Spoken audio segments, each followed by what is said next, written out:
a choice right now, between fear and love. It's just a ride. Out of the dark night of ignorance and into the shining light of truth. Expanding reality. A population of citizens capable of critical thinking. We don't see things as they are, we see them as we are. There's a level of reality where everything dissolves into an ocean of energy. We empower our experience by insisting on our authenticity. That's very profound. Very. Expanding reality. Welcoming back to the show, of course, Philip Mantle and Dr. Irena Scott. You are both veterans, and I am very grateful to have you back on to talk about your new work, Beyond Reasonable Doubt. We've just, of course, passed the 50th anniversary of the Pascagoula event. I would like to speak with both of you now about this incredible, the updates that you have, their work, and again, guys, all the ways to find both of them and this new book, subtitled here, The Pascagoula Alien Abduction, will be located down in the show description. You guys know how this works. Reach out. Phenomenal work. It's good to see you both. So welcome. Thank you very much. Good afternoon. Happy to be here. Yeah, absolutely. We're working time change into this thing. UK does it a little bit ahead of ours, so it's awesome. So we just do a little coordination day of, and everything works out. This is actually the first year it hadn't really messed with me. It's been like 3 years in a row. I've been trying to figure this time change between overseas out, and we finally got it. So thank you all for being a part of that. So we are here to talk about your new work. So Philip Mantle, if you don't mind, how is everything with you? How's everything going with Flying Disc Press?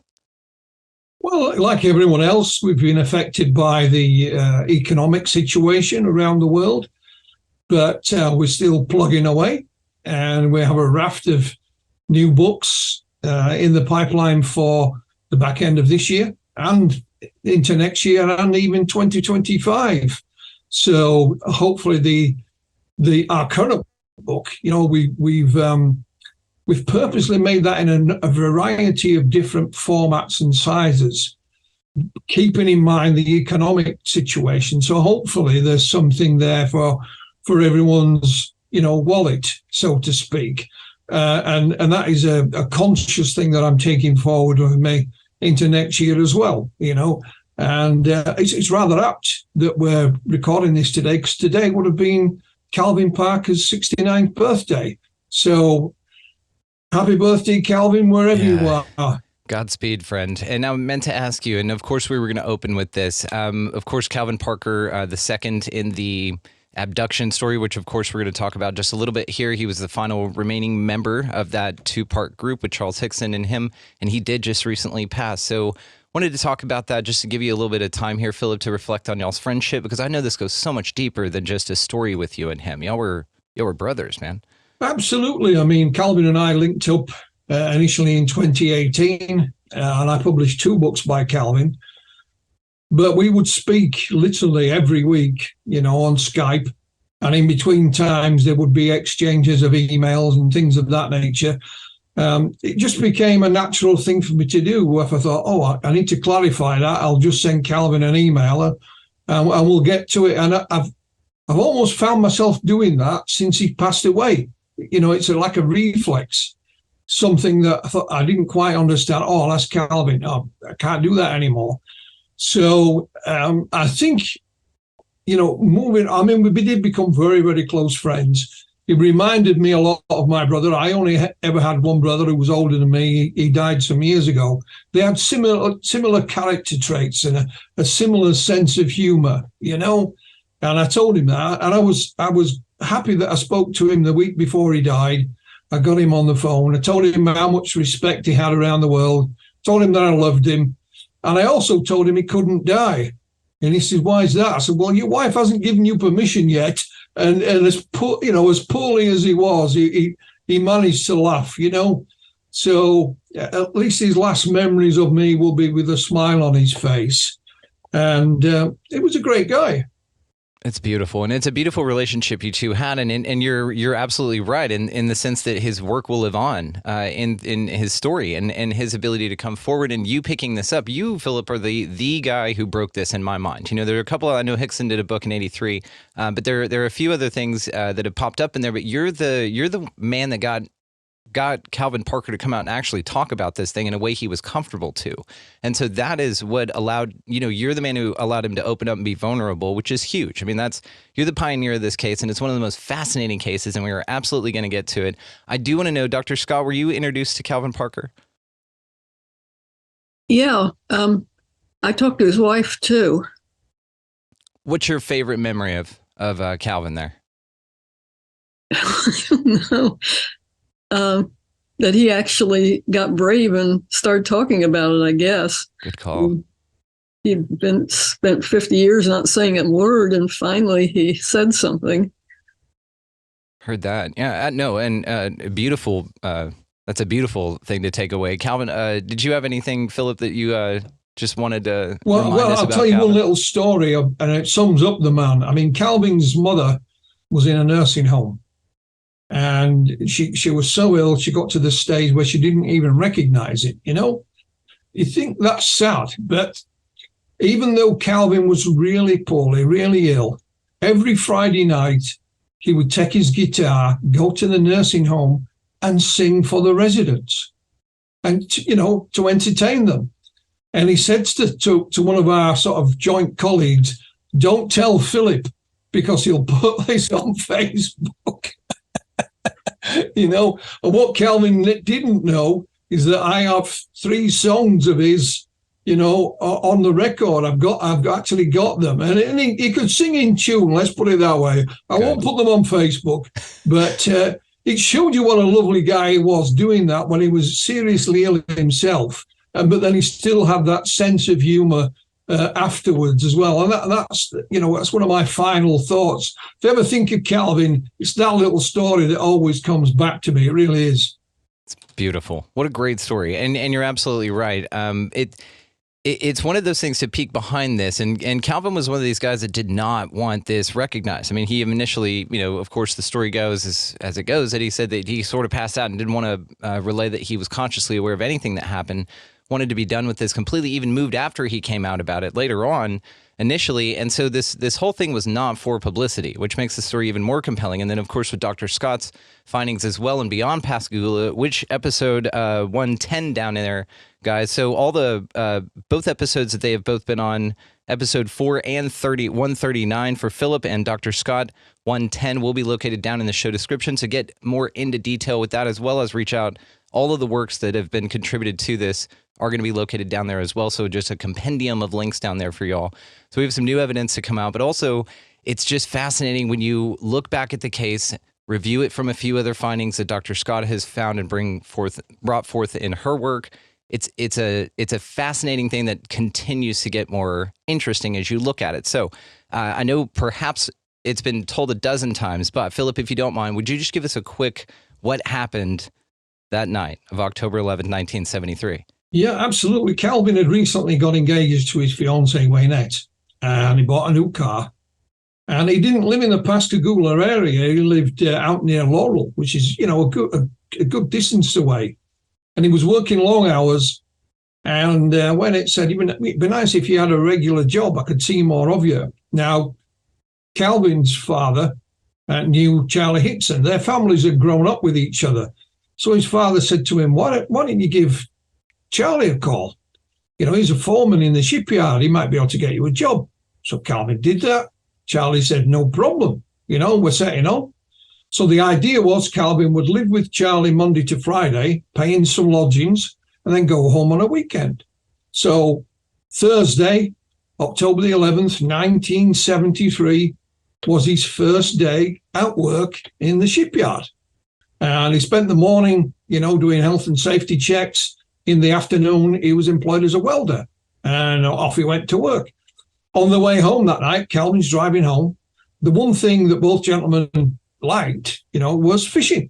And Charlie said, "You want to do a spot of fishing tonight, son?" Calvin says, "Yeah, absolutely."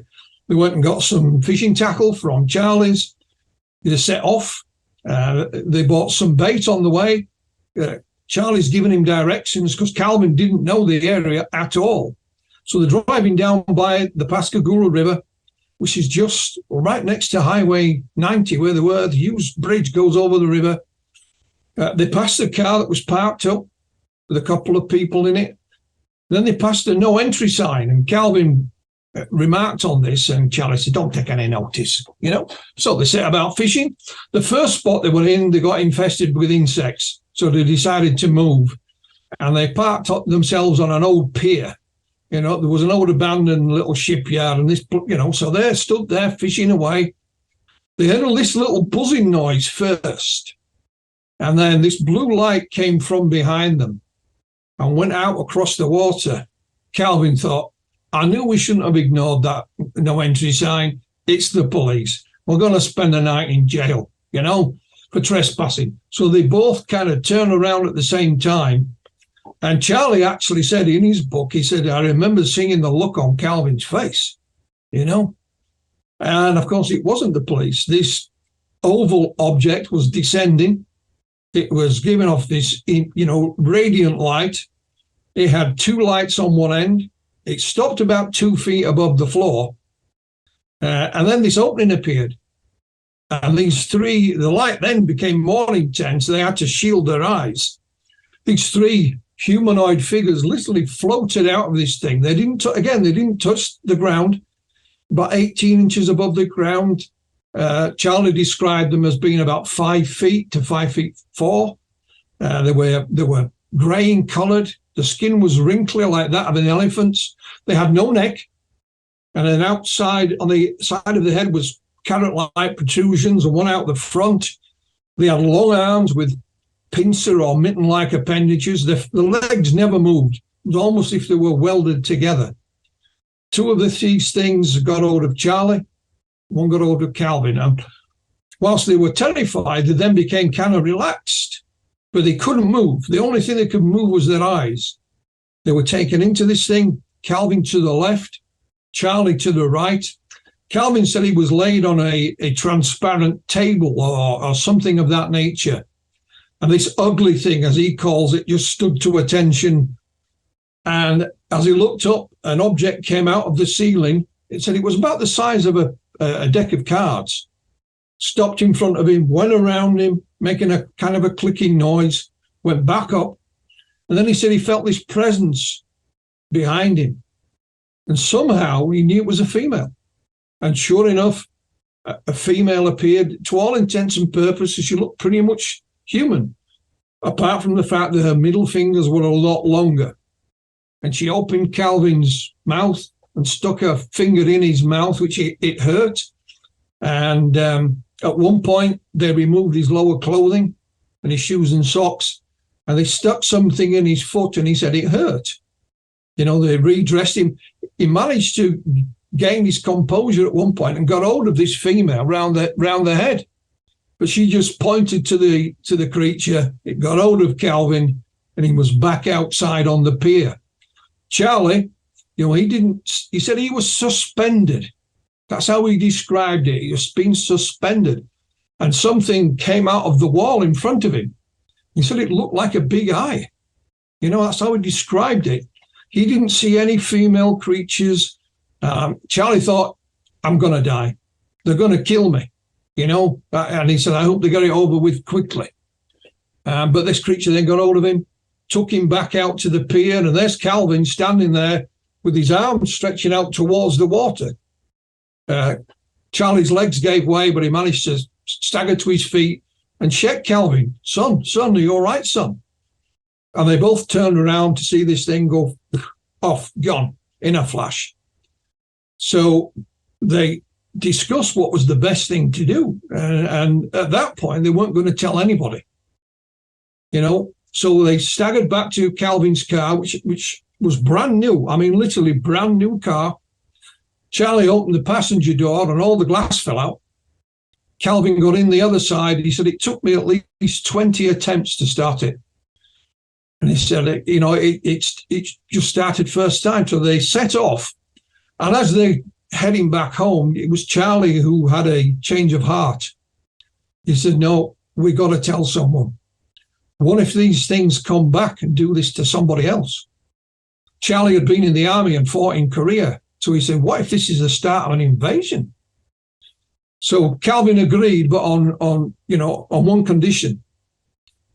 I'm not going to tell them about what happened to me on board. I'll say at that point I passed out. When I saw the creatures coming, I don't remember anything. So Charlie agreed. They pulled into a little store that had a payphone.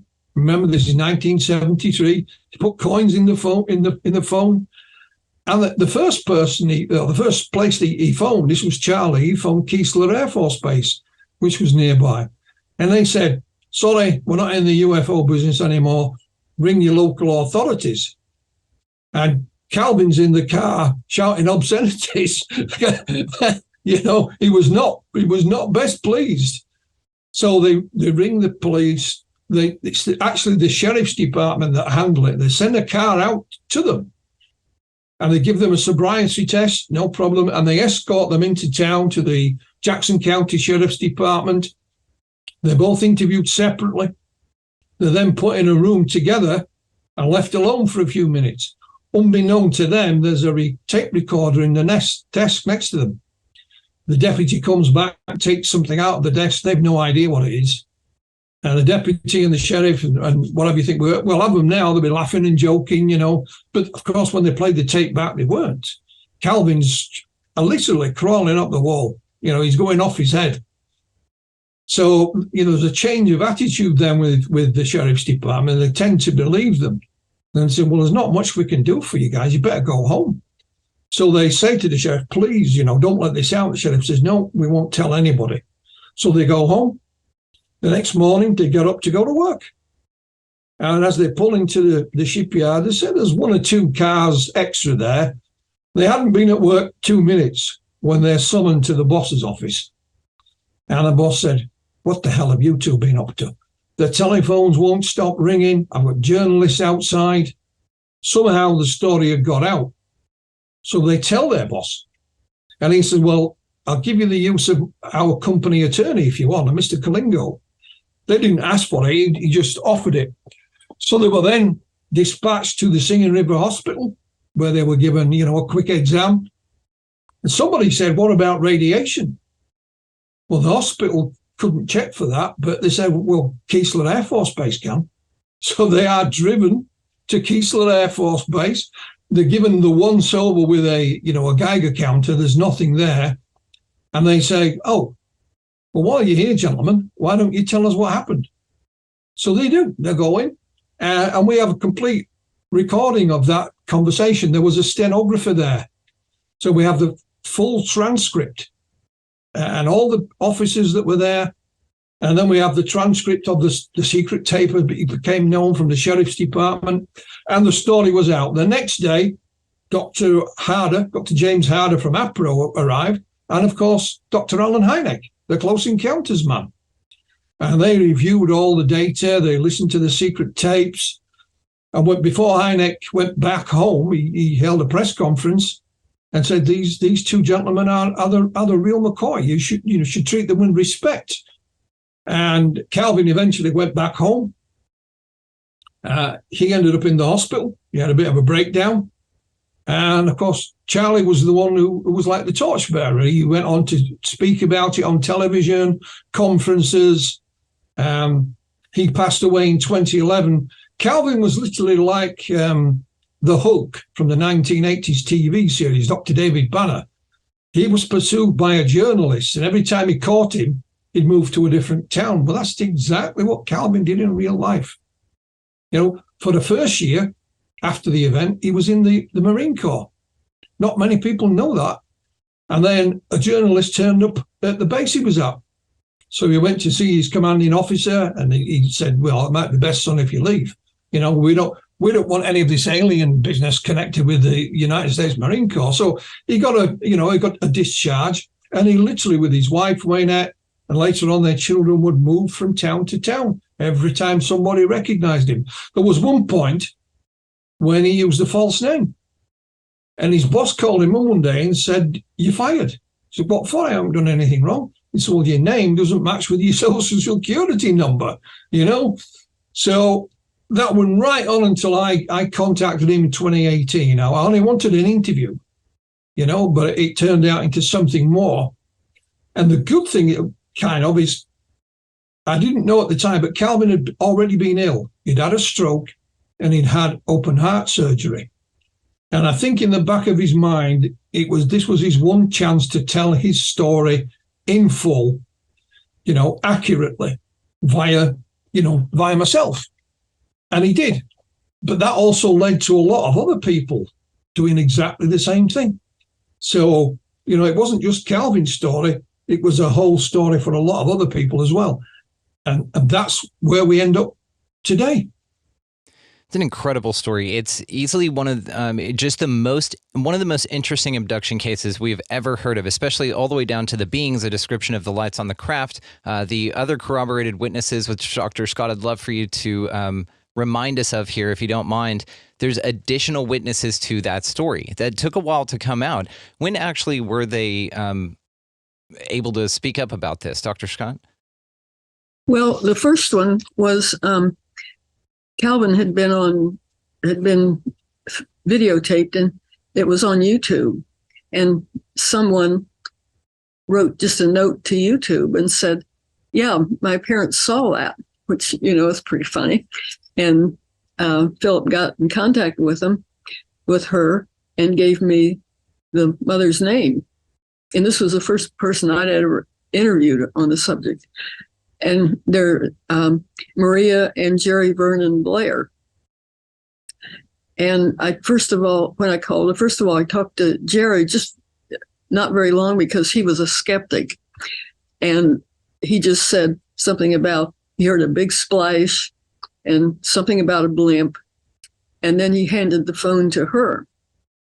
Well, she said that they had been on the opposite side of the Pascagoula from Calvin and Charlie, and had seen something going on, but they didn't know what it was.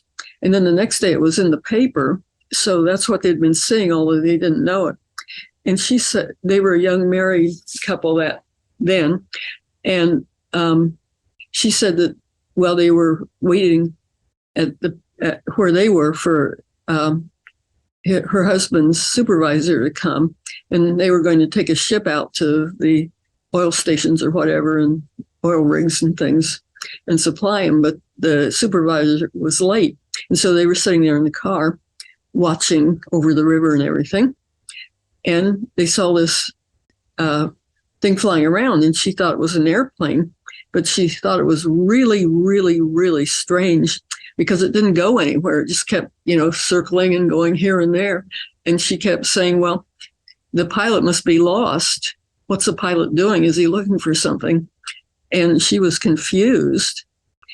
And then Jerry decided to take his clothes to the ship. It was about 9 o'clock. And he walked down the pier, and she walked down behind him. And as she was walking down behind him, something flopped up right in front of her on the pier, and it looked like a person. And she was just really emotional about this, but she didn't exactly know why. And so they went on down to the ship. And then somehow, she didn't seem to know what they were doing. About 12 o'clock that night, she said she was coming back from the ship, and she was so scared that she ran back to the car and jumped back in the car. Well, we talked. It was really interesting, because we talked for a long time, talked and wrote. And she was really emotional about part of this, and part of it was a thing that flopped up on the pier. And you could tell she was just loaded with emotion, but she didn't know why she was emotional. And, she sort of suspected, I guess, that something was not quite right, but she didn't know what. And so anyway, we communicated for about 2 years. And then, unfortunately, her husband became sick. And I guess he was kind of knowing he was going to die. And he, just before he went on the ventilator, and when he went on the ventilator, he couldn't talk. But just before that, he told her that they had been abducted. And he'd been a skeptic all this time, his whole life. He'd been a skeptic, and told her to shut up about it. Don't say anything. Nothing happened. You're, crazy and everything. We went a complete changeover real fast. and said, yeah, they'd been abducted. He remembered it. And he remembered a lot of details. Like he remembered afterwards, he remembered the beings kind of, not in a real lot of detail, but he remembered afterwards that they swam across the river back to where the UFO had been. And he said, he called one of them the doctor, and he said he pointed to his eye and said he kept his eye on that one. For some reason, she wasn't sure. And so anyway, it turned out that they might have been abducted too. And there might have been a double abduction, which would be really, really strange. And when Marie saw that thing flop up, well, she said actually, she remembered more about it later, that it was a being and that it got her in control. Her mind, controlled her mind and made her forget what happened and things. But all this time she'd had all this emotion, but she didn't have any idea why she had the emotion. And so later she had a hypnosis session and remembered more. And it was kind of funny because her husband said he'd been in contact with these beings for a long time, but he didn't say anything about it. He was always a skeptic. Maybe other people are like that too. And so she had, something to worry about with her husband too, because he'd been, in contact with these beings a whole lot. He'd been through several marriages. Her hypnosis session said they were interested in DNA and eggs of hers. And in the hypnosis session, she said the beings wanted to make hybrids of themselves that would live among us. And she said some people aren't real, they are hybrids. And that she was worried about her husband, worried about DNA and everything. So it was quite a complex account. It's so interesting. And it's almost like, so let me just real quick, did they remember physically being on a craft or just being messed with that time whenever they were swam across the river? The being swam back to the craft? He remembered being on the craft, but I don't think she did. I think she said something about she kept her eyes shut and she just looked at it from outside. I don't think she remembered being on it. Maybe she did it in hypnosis because she was talking about them taking her eggs and stuff. But I think so far as consciously that she didn't really remember. Yeah, it's like they almost creep up, they get you, take over your mind, and you remember that bit of that transition from your consciousness from this odd thing flopping on that deck. And I could imagine, right? Could you imagine that? They're out there in the dark, by the way, looking out at the water, this thing, and it flops up on the wall. I mean, terrifying. And then to think that you could see, oh no, I'm going under. It's almost like when the doctors ask you to count back from 10 whenever you're going under anesthesia. I don't know how far I get. I maybe get to 9. I've had anesthesia like one time, but they said, yeah, you never get far. But it's sort of like that moment where something's happening. But imagine that you under anesthesia in this example, I knew I was going under. They had no clue what was happening, anybody. And, it's just interesting whenever you think that they snuck over, apprehended consciousness, did what they did, didn't need to sneak around anymore. So do you think that they were carried back over the water? My question is, do you think the craft came to them to come abduct them on this side of the water? Or do you think that they were floated across? Because neither one of them were soaking wet, like they were submerged to get to the craft. But the entities were seen going back in the water to get back to the craft. Do you see what I'm asking? I don't know because, okay. I mean, what Maria, her conclusion was that the abduction that night was planned for them and not Charlie and Calvin. Oh. Because Maria and her husband, Jerry, had planned to be at that location at that time. He was taking the boat out, and they were just late. His boss was late. Calvin and Charlie, on the other hand, only decided driving home that night to go fishing. Yeah, it was like their second spot, right? Like they were like collateral, so to speak, That's fascinating. And of course, then Jerry Blair saying that he'd been in contact with them previously as well. So that's her conclusion. She doesn't know for sure. And when I first spoke to Mrs. Blair, Maria, before I handed it over to Irena, she said, she says, I've often wondered if something similar didn't happen to us that happened to Charlie and Kelvin. And I said, well, why do you think that, Maria?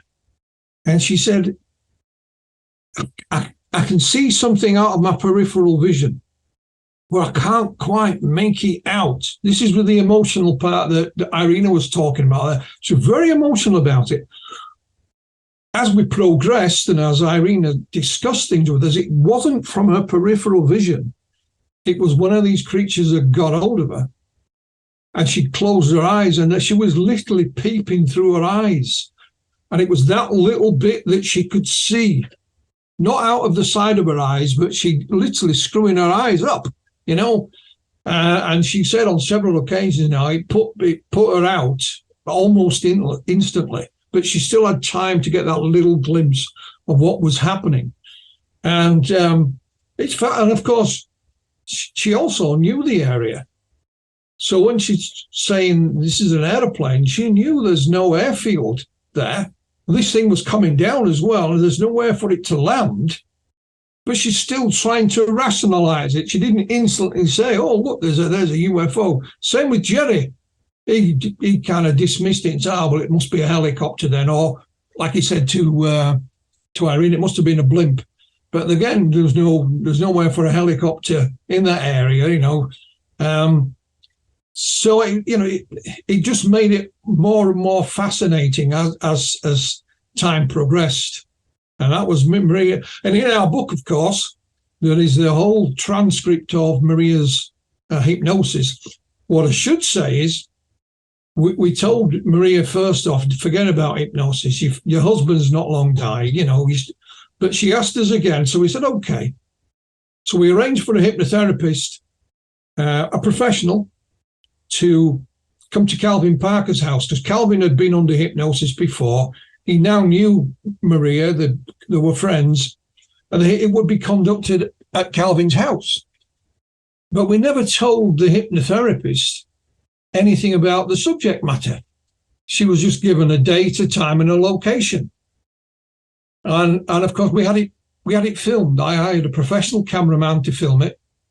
One of the things you see when you run the film back is the look on the face of the hypnotherapist when Maria starts talking about these things, because she had no idea, And Maria was emotional during the filming. She took a long time from question to answer. She kept saying, I miss my husband. My husband's not here. But then a few weeks later, we used the same hypnotherapist to put Calvin under hypnosis. Obviously, she knew a little bit about it now. And we did this simply because we had the opportunity to do it. And we filmed it. Thankfully, we now have it for posterity. Yes. So I said to her, ask Calvin this question for me. Before he stood on the pier with his fishing rod and his line in the water. Before anything happens, just describe the scene in front of him. So she asked him this question, and he said, yeah, there's the bridge over there. Of course, there's all the traffic going over it. There's a boat going out. He even told me the name of the boat, the company name. And right at the end of this little description, he says, oh, there's two people on the other side of the river, two figures on the other side of the river.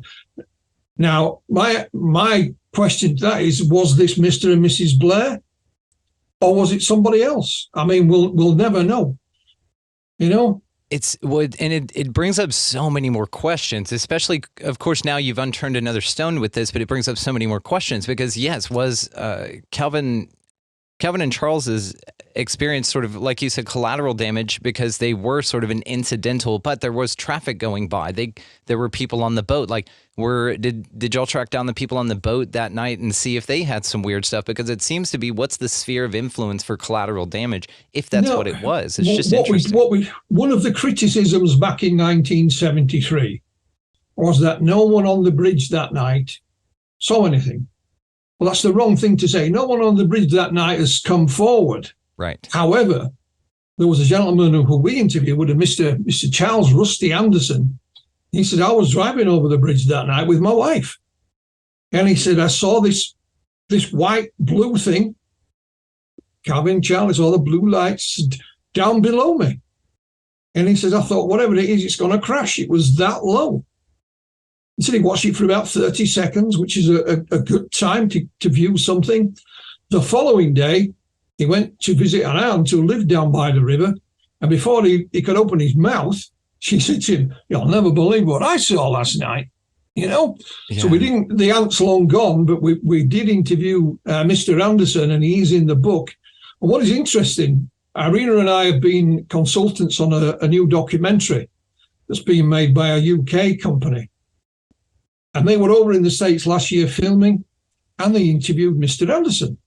So he put a little post on his Facebook, I've just been interviewed about my UFO sighting. You trail down the comments on it, and there's a lady there saying, "Oh, I saw the thing that night." So I got in touch with her, and she told us. And now what we did find out, she was actually the cousin of Mr. Anderson.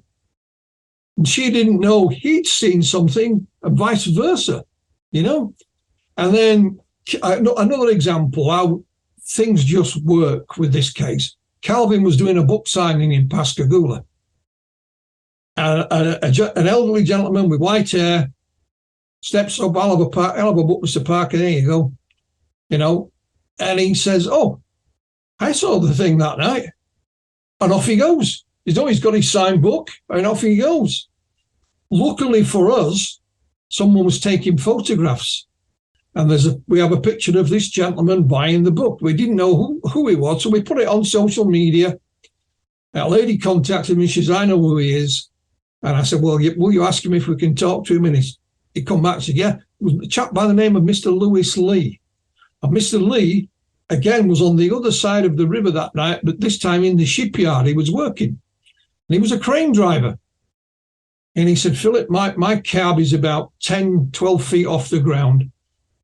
And he says, "As soon as I got in it, I could see this darn thing out across the river." So I'd never seen anything like it in my life, you know?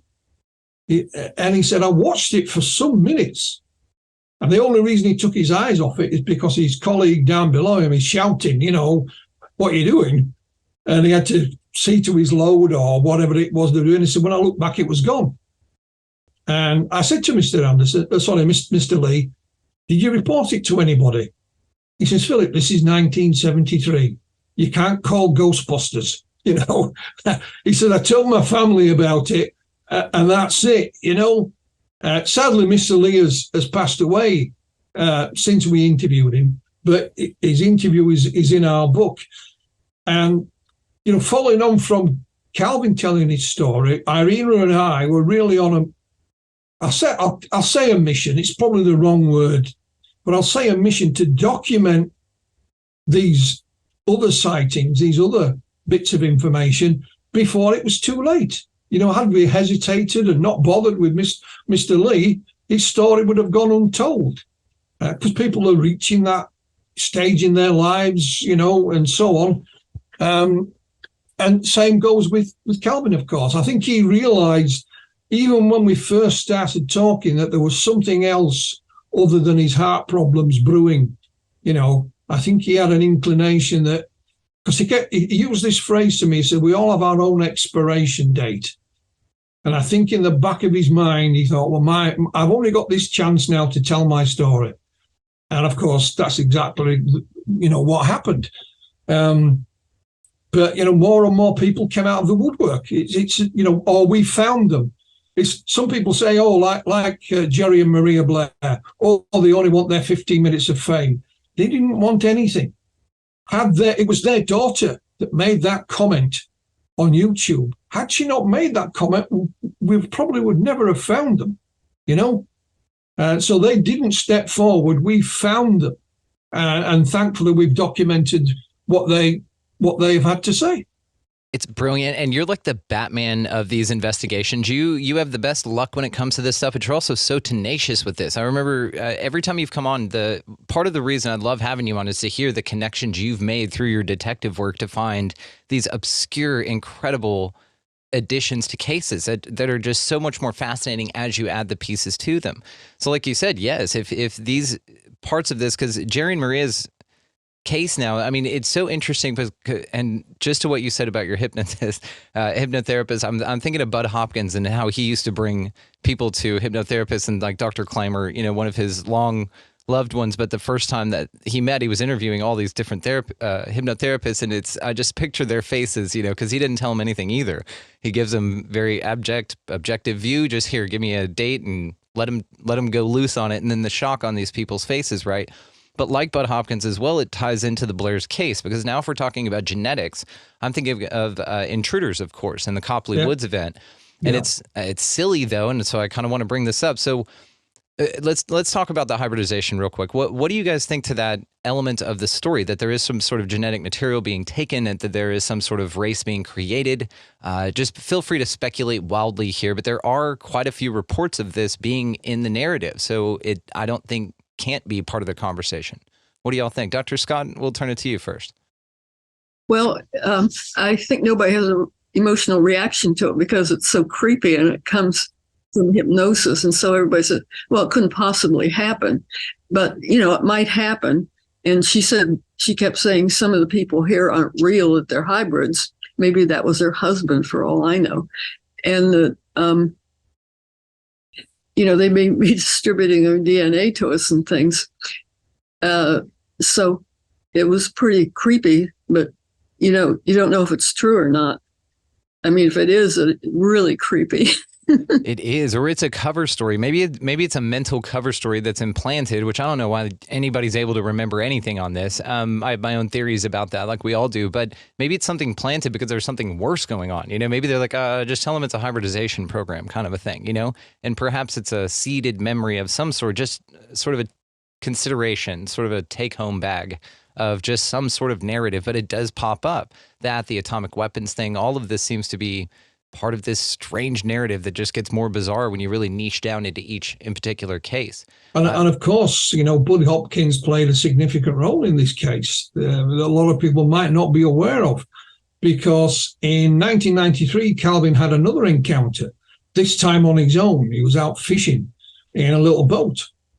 And I won't go through the whole story, but when he got back home, and he was talking to a friend of his who had a bit of knowledge about the subject, and he says, do you know Bud Hopkins is in Florida this weekend at a UFO convention? So they literally got in the car and drove to Florida unannounced, and Calvin wouldn't go in because the convention was in the hotel. So his friend went in and found Bud. I mean, I knew Bud pretty well. Bud said, here's my key to my hotel room. I'll meet you there in an hour or whatever. So they met, and Calvin submitted to hypnosis, and we managed to find the tape. And it's not in this book, it's in a previous book. But again, through our research, we found that Charles Hickson had undergone hypnosis twice with Bud Hopkins in different years. And again, we managed to obtain copies of the tapes. And what is interesting is Charlie had 2 encounters as a young fella, as a young boy. So did Calvin. He had 2 encounters when he was a young fella. And the common denominator, as far as Calvin was concerned, through all 4 encounters now, was this woman, this female. She was in all 4 of them. Now, make of that what you will, but it just, again, the story expands even further, because if we're honest, prior to me contacting Calvin, all we knew was of their 1973 incident and the Sheriff's Department and Keesler Air Force Base. That was pretty much it, but it is now grown to be so much more. And here's another little thing. Irena and I mean, we didn't set out to write a book, and it wasn't our intention. It's just we wrote a number of articles. As we found things, we'd write an article about it. We, going to write so many articles. So it became a book in the end, And I have to be honest, we edited it several times because new information would come forward. I think, we'll have to stick, the beauty of digital technology is you can just, cut and paste. So in August, we finally said, that's it. The book's coming out. That's it. No, look, sooner had we done that than a lady by the name of Chelsea Norton Prince from the Ocean Springs Historical Society in Mississippi contacted me. Now, one of her colleagues, part of the Historical Society, knew that Chelsea was interested in the Pascagoula case. They have a Facebook page. She put a couple of things on it now and again. And she said to her, do you know, I've got 2 boxes of correspondence and stuff that used to belong to Charles Hickson. What? She says, well, do you want them? Yes, please. This lady was called Bethany Fayard. And Bethany's parents actually bought Charlie's house when he died in 2011. This stuff was left in it. There was a lot more. She'd given some away some years back and she couldn't remember who took. So Chelsea said to me, do you want it, Philip? I said, well, yeah. So she digitized it all for me and Irena. Irena still hasn't been sent a copy, by the way. I've still got it here. But there's like 1,500 scans. So there's no smoking gun in this. But what there is some fascinating little pieces. There is an unpublished pencil sketch of the UFO by Charles Hickson, which to me I find fascinating. It's a little piece of history. Yeah. He also does a bullet point. There you go. Irene's showing Dr. it. Scott, look at that. Video version located down below, guys. There's there's a handwritten 1 to 20. And he writes the description, like how big the nose was on this thing, how big their chest was. I think he said it's 44 inches. Then there's correspondence from people. One of whom is Bud Hopkins. Others letters from Betty Hill, because Charlie and both Calvin met Betty Hill at different times, And one little a letter I did find is from a gentleman who was a NASA physicist. And I've checked it out online. There's his full letter, And he says to Charlie, this is written to Charlie, he said, I approached my bosses at NASA when this incident happened and asked them to investigate it. And he said they were not interested. So opportunity missed as far as NASA were concerned. But curiously, on this letter was his address. And I know it's going back some years, but so I've written to the address, and so far he hasn't been returned. So you never know. He might still be alive. He might be an old NASA physicist sitting in his armchair somewhere. But these were little. So it just goes to show you that the investigation hasn't ended. There is other things out there. And Irena just interviewed a gentleman just recently who we found, talking about where the UFO might have been, Irena. Well, he saw this UFO. He said it was at that time, and he was driving over the road, and he looked down, and he saw this thing flying around. And there is, everybody mentioned, there's no airport there. And he said it didn't fly, in a logical fashion. It was just flying around like it wasn't doing anything. And then it took off and flew away. Well, he said that he knew it was a government, that it wasn't anything else, and that it had to be the government and so on. So he didn't believe in UFOs or anything. But so he still saw something and he still reported it. Yeah. And this would have been about the time when the abduction and everything took place. What do you guys think to that argument of his thesis on that? Do you think it's even possible that maybe even some hybrids work with the government, or maybe our government is all aliens and they just kind of have human suits on and then they really go out and abduct people every now and then? Do you think that there's anything to that? Well, I know British author Nick Redfern. Nick lives in the United States. I know Arlington, actually Texas, right down the road from me, I think. Yeah, Nick believes it was a military experiment. It's got nothing to do with aliens. It was a military experiment. It's in one of his books, and he gives other examples of other alleged military experiments. For first and foremost, why would you do it so close to? I mean, the area that this is not in the middle of nowhere. It's right next to the main highway. As we said, when they're driving into the fishing spot, they pass another car that's already there. It's got a young couple in it, doing what young couples do, but it's not out in the Mississippi swamplands. And the answer I'd give to that, give to that is government use contractors all the time. So this could be like a government contracted ship. It just could be, oh yeah, we work for the government, but we're not affiliated with them. Sort of, send that ship out. We can't send the camo guys out and the Black Hawk helicopters. Let's send that, UFO out and those creatures and put the guys in the suits and all that kind of thing. Because weren't there injuries on? Go ahead, please. Well, the injuries we'll come to that in a second. But yes, what we also found out was that whatever happened at Pascagoula wasn't an isolated incident. There was a huge wave of sightings across the United States that year, and it was later written up, I think it was Walter Webb, in a book, The Year of the Humanoids, and I've just published a book by Kevin Randall, and it's called 1973. The Year of UFOs, Landings and Abductions. So if it was an experiment, it was a year-long one that went right across the United States. And it may have peaked in October, And well, you mentioned the injuries there. When this incident took place, Charlie said that these two creatures grabbed hold of him and he felt a scratch.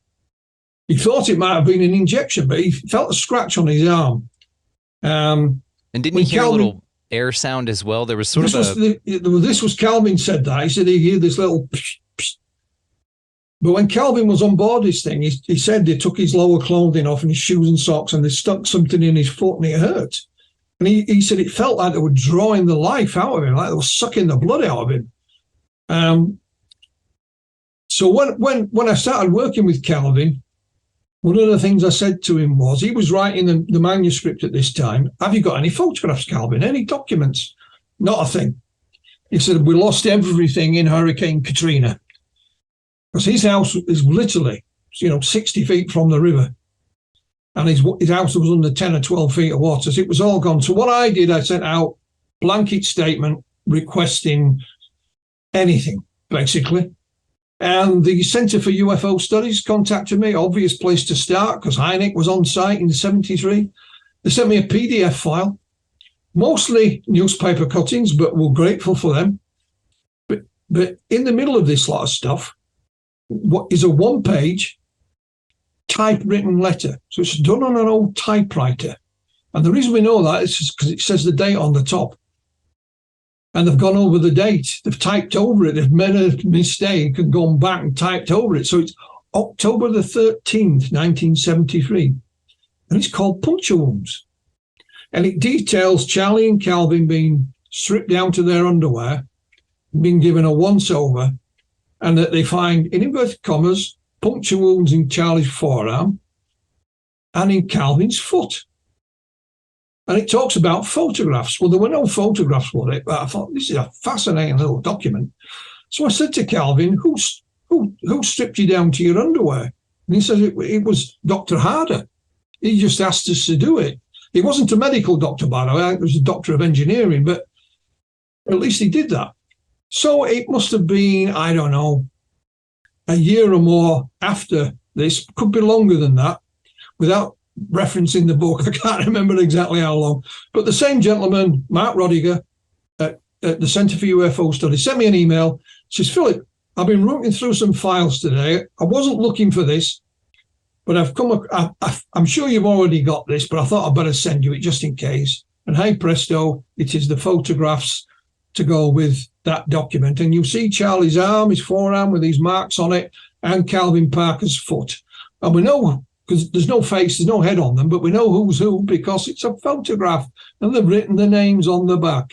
And that's been scanned as well. So here you have Charlie and Calvin saying they felt minor injuries, little pricks and scratches. Then you have a letter typed by Dr. Harder, and then we have the photographs. And they're all in the book. The photographs are published in our book for the first time anyway. I think it's a compelling piece of evidence. I really do. It is. Physical evidence is always a compelling piece of evidence, especially when you think that they were, to the Blair's case, they don't seem to have any physical contact with them, but they were under some sort of spell by the time they physically reached them. But it seems that Calvin and Charles needed to be physically apprehended before they were subdued, because once they were grabbed, they were kind of, But it's interesting just to add that bit of a detail, because it's such a clunky bit of technology. If that's what occurred, if that's what it was because they got more passive once that poke happened, allegedly, or even just the contact. But this is like the interesting part about it. You have two similarities as far as the outcomes, as far as fatigue goes, and apprehension and unwillingness to fight or flight. You just freeze and go. And then, but two different mechanisms, and seems to be in which they were instilled, but by the same event, by all regards, right? Yeah, absolutely. I mean, it's interesting. And again, none of us knew this when we started. None of us knew any of this. And, there's certain parts of the encounter Calvin, didn't like talking about. It's kind of generalizing. And that part about him being undressed, it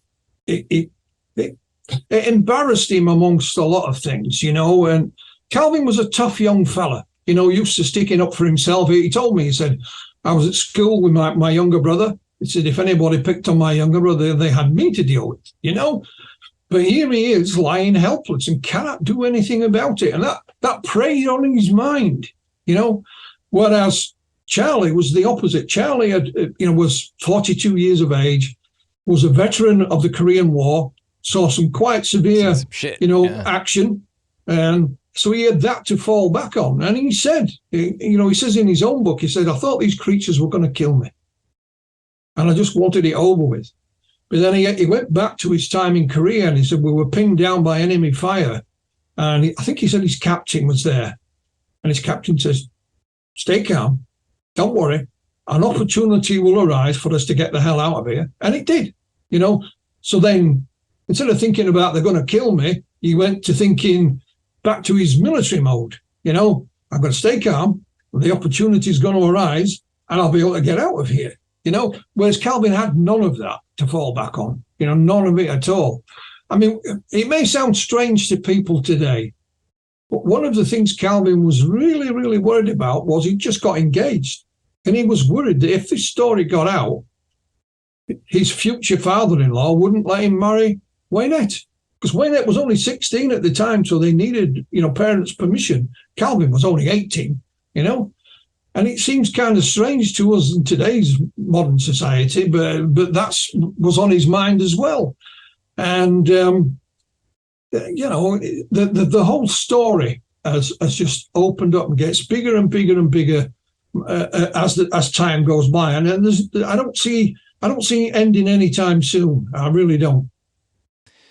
Well, on that note, we're probably going to wrap it up here, and thank you for that. I don't see it ending anytime soon, and here we go, signing off here. But I just kind of want to get a bit of fun information from both of you through all of your investigations. It can be on this case or not. And again, as all the ways to find them, both the books, their first appearances on the shows, all of that kind of stuff, located down in the show description. And thank you both for being here.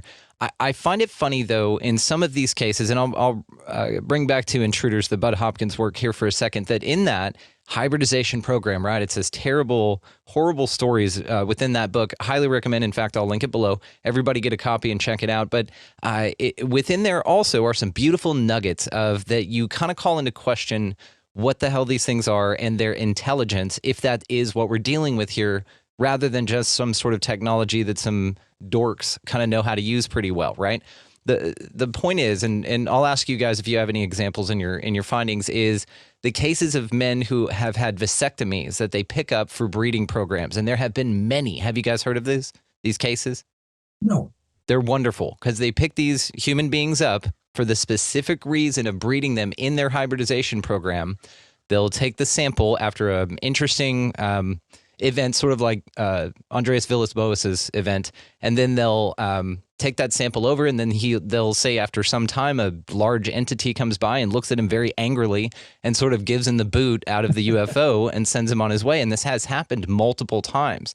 They say, to Bud's case, they'll say, Bud, he looked at me like he was really angry and disappointed. My question is, if this is such an elaborate, amazing thing, you'd think that they could scan you to see if that was a modification that you'd undertaken before they go through the pageantry of dragging you on board. And there are multiple cases of this occurring.